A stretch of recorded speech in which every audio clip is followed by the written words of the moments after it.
Alright guys, so now we're going to be talking about piecewise functions. So this will be a brief introduction video, and a piecewise function is simply just a function that is a combination of one or more functions, okay? So let's get right into this problem. Notice that we're given this table here, and we're given a graph on our right. So this table is represented by fare tickets, and we have the age and the price, and then we have our graph on the right.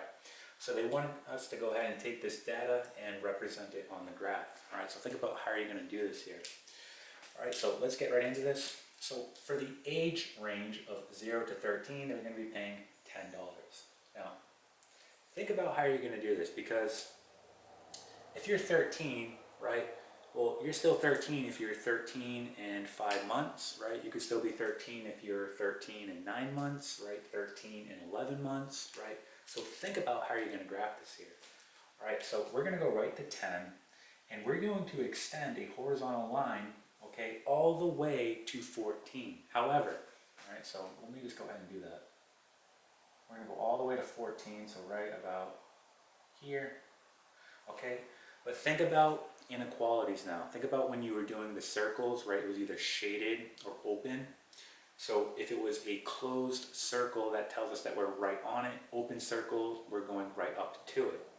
So I'm going to represent this here with an open circle, meaning that we're going all the way up to 14, but we are not on it, okay?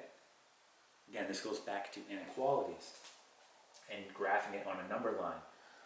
Now, for this age range, 14 to 54, right, they're paying $20, so I'm going to go up right here to 20, and I'm going to do a closed circle now, because now I'm on 14.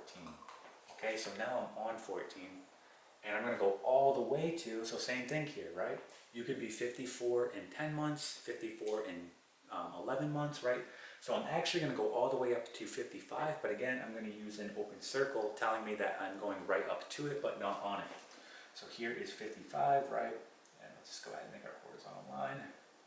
And again, we're doing this by hand, so this does not have to be super accurate. All right, so here's our open circle, right, telling us that we're right up to 55, but not on it. Okay, and they're paying 20. Now 55 plus, again, go up to $5, and now we're going to do a closed circle, because now we are on 55. Okay, we're right on it, and again, this would just extend until the end, right? And this problem is now complete. So this is how you're going to go ahead and represent this data, okay? And again, this is going to be an introduction to piecewise functions.